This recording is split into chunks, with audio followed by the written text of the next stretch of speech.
नमस्कार, मैं हूं आपके साथ कविता राणा। पिछले साल जब अरविंद केजरीवाल की गिरफ्तारी हुई, विरोध में आकर आम आदमी पार्टी ने होली ना खेलने का फैसला लिया और अब जब सोचिए समय का चक्का घुमा है, दामन पर से शराब घोटाले के दाग मिटे हैं, कोर्ट द्वारा केजरीवाल को बरी कर दिया गया है।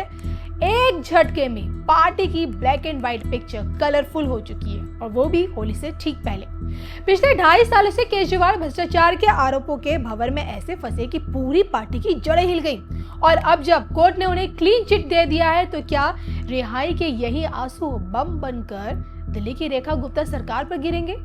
इसको लेकर राष्ट्रभक्त विश्वविख्यात सुदर्शन चक्र ज्योतिषाचार्य जी की भविष्यवाणी क्या कहती है, किस तरह से सत्य का आईना दिखाने की कोशिश कर रही है, देखिए धर्म ज्ञान पर। जेल के दिन, रिहाई के आंसू, मिट गए शराब घोटाले के दाग, अब क्या रेखा सरकार की बारी? देखिए सिर्फ धर्म ज्ञान। होली आने से पहले खुशियों का रंग आप सुप्रीमो केजरीवाल पर चढ़ चुका है क्योंकि शराब घोटाले में ऐतिहासिक जीत मिली है।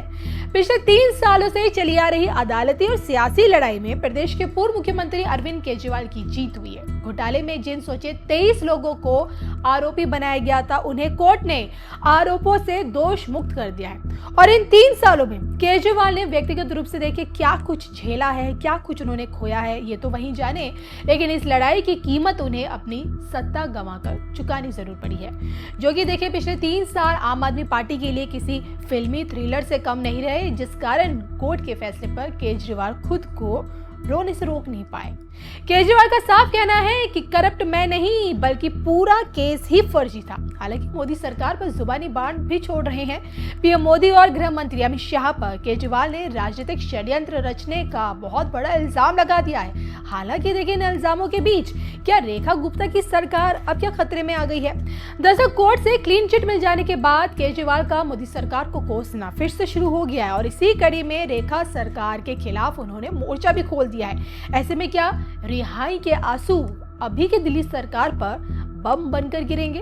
राष्ट्रभक्त विश्वविख्यात सुदर्शन चक्र ज्योतिषाचार्य श्री संवेता अशोका जी ने केजरीवाल के जेल जाने की भविष्यवाणी की थी, आपको याद होगा, और एक लंबे समय तक सलाखों के पीछे भी केजरीवाल रहे, ये भी उन्होंने बात कही थी। हालांकि ये भी उन्होंने बिल्कुल साफ कर दिया था कि 7.5 के चलते केजरीवाल ने अगर कहीं कुछ गलत किया होगा तो शनि के दंड से बच पाना उनके लिए मुश्किल होगा। बहरहाल जिस समय रेखा गुप्ता ने बतौर मुख्यमंत्री शपथ ली, उस समय की गृह दशा को भांपते हुए श्री संवेता अशोका जी ने उनके कार्यकाल के पूरे होने और ना होने पर क्या भविष्यवाणी की थी, जिसमें केजरीवाल की सत्ता वापसी की आहट क्या सच में सुनाई दे रही है? देखिए मैं आपसे जानना चाहती हूँ कि 26 साल बाद दिल्ली में भाजपा की वापसी और 26 साल बाद रेखा गुप्ता पर जो भरोसा संघ ने दिखाया, संघ ने उनका नाम आगे किया और पहली बार विधायकी का चुनाव लड़ा और मुख्यमंत्री बना दिया। क्या लगता है 26 साल बाद रेखा गुप्ता आगे भविष्य में कितने सालों तक आप कह सकते हैं कि दिल्ली पर अब आगे कमल खिलता हुआ नजर आएगा? देखिए एक वर्ड यूज हो रहा है, डबल इंजन की सरकार। केंद्र में भी भाजपा की सरकार है और दिल्ली में भी भाजपा की सरकार है जी।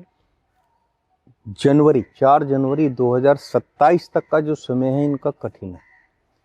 इनको अपने सीनियर्स की एडवाइस को प्रॉपरली फॉलो करना है and she will prove herself women CM of action like Yogi Adityanath ji. Puppet तो नहीं बनकर रह जाएंगे? हैं जी? नहीं, बिल्कुल पपेट नहीं बनेंगी। शी विल डू इट और all the credit will go to Mrs Rekha Gupta.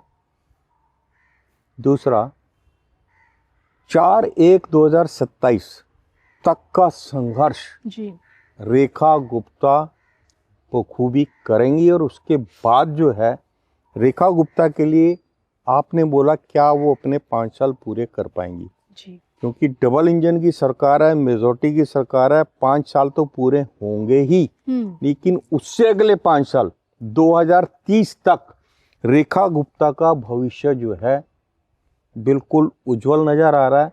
सिर्फ 5 साल नहीं, रेखा गुप्ता को अगले 10 साल तक दिल्ली की मुख्यमंत्री के रूप में देखेंगे। 2025 की सबसे बड़ी भविष्यवाणी वो भी दिल्ली की मुख्यमंत्री रेखा गुप्ता को लेकर कि आने वाले 10 सालों तक मुख्यमंत्री की कुर्सी से कोई नहीं हटा पाएगा।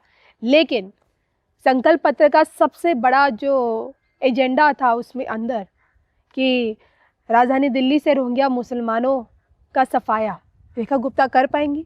बिल्कुल डेफिनेटली कर पाएंगी, क्योंकि इनकी सलित कुंडली में द्वादश भाव में मंगल और सूर्य इकट्ठे हैं, और मंगल और सूर्य जब इकट्ठे हो जाता तो ऐसा बंदा बहुत एग्रेसिवली काम करता है जी। दूसरा, इनका चतुर्थ ग्रही योग जो है वो एकादश भाव में, जिसमें शुक्र, शनि, बुध और चंद्रमा इनका जो है मिथुन का है। तो मेन जो है इनका सारे ग्रह जो अपर हाफ में, सारे ग्रह जब अपर हाफ में होते हैं तो धर्म से रिलेटेड, और दूसरा इनके मैक्सिमम ग्रह जो है राइट हैंड साइड में जी। तो धर्म सनातन से रिलेटेड ये किसी भी कोताही को बर्दाश्त नहीं करेंगी। जहां तक रही रोहिंग्याओं को देश से खदेड़ना सिर्फ दिल्ली नहीं, हर एक स्टेट का जो है फर्स्ट प्रायोरिटी होनी चाहिए। क्योंकि ये जो है आप देखिएगा, कभी भी कोई देश में आंदोलन होता तो उसको जो गलत डायरेक्शन देते हैं, जो पत्थरबाजी होती है या तोड़फोड़ होती है, देश की संपत्ति का जो नुकसान होता है वो यही लोग करते हैं।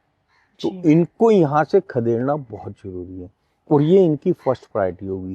क्योंकि मैंने आपको बताया था कि दिल्ली का वोट बाइसेक्शन एक खास मेंटालिटी के, देश विरोधी मेंटालिटी के लोगों के कारण जो बदल चुका है जी। देश की कई कंस्टिट्यूएंसीज ऐसी हैं जहां पर कोई कुछ भी कर ले, आप फ्री में कुछ भी दे दीजिएगा, लेकिन अगर आप बीजेपी से हैं या राष्ट्रवादी मानसिकता के हैं तो आप वहां से उस कंस्टिट्यूएंसी से जीत नहीं सकते। जी। चलिए, सवाल तो मेरा वैसे ये भी था कि भाजपा की तरफ से महिला मुख्यमंत्री बहुत सारे नाम रहे हैं, जिसमें एक नाम वसुंधरा राजे जी का भी आता है। उनका भी हमने कार्यकाल देखा और जिस तरह से उनको भी सत्ता से हटाया गया मुख्यमंत्री की कुर्सी से। आपसे यही पूछना चाहती कि क्या उनका हाल, रेखा गुप्ता का हाल वसुंधरा राजे की तरह हमें दिख सकता है? देखिए, मैंने आपको बताया कि 2027 जनवरी तक का समय जो है संघर्षपूर्ण रहेगा। उसमें जो ये अपनी प्रायोरिटी सेट करेंगी, उसको इम्प्लीमेंट प्रॉपरली, और उसका जो फॉलोअप है, उस फॉलोअप को जो सामने आपने प्रेजेंट करना है बिग बॉस को जी, मोदी जी को, वो प्रॉपर 2027 तक रहेगा, क्योंकि डबल इंजन की सरकार है। बिल्कुल। तो एवरीथिंग विल बी इम्प्लीमेंटेड, और 27 तक ये सक्सेसफुली इम्प्लीमेंट कर लेती हैं तो ये 2030 तक इनको कोई हटा नहीं सकता। दिल्ली की चौथी महिला मुख्यमंत्री हैं, और ऐसे में क्या शीला दीक्षित का कार्यकाल के तौर पर रिकॉर्ड तोड़ पाएंगी, ये तो अब समय ही बताएगा। इसी के साथ मुझे और श्री संबेता शुक्ला जी को इजाजत दीजिए। नमस्कार।